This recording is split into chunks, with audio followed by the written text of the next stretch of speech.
Kakascroll ko nga sa TikTok ay nahanap ko itong si Kuya at kumakain siya ng nakaka-intriga parang lobo. Ay, gawa pala to sa rice paper.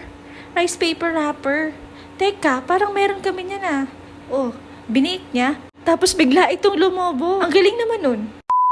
At dahil wala nga akong magawa, tara subukan natin yon. Meron ako dito ang rice paper wrapper. Tira pa to nung nagdaang Pasko. Sana lang hindi pa to expire.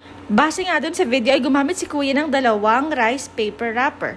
Babasahin natin yung magkabilang panig nito at gayahin lang dun sa pangalawang piraso. Kung dati na kayong gumagamit itong rice paper wrapper, so familiar na kayo dito. At alam nyo din mabilis tong lumapaypay, kaya bilisan nyo pagbabad sa tubig dapat mabilisan lang kung hindi. Hindi nyo na siya mapapakinabangan dahil mahirap na siyang itupi-tupi ganon. Gaya dun sa video, bawasan natin siya ng mga dulo-dulo niya para maka-form tayo ng square. Okay? So ayan, itrim lang natin tong mga edges niya.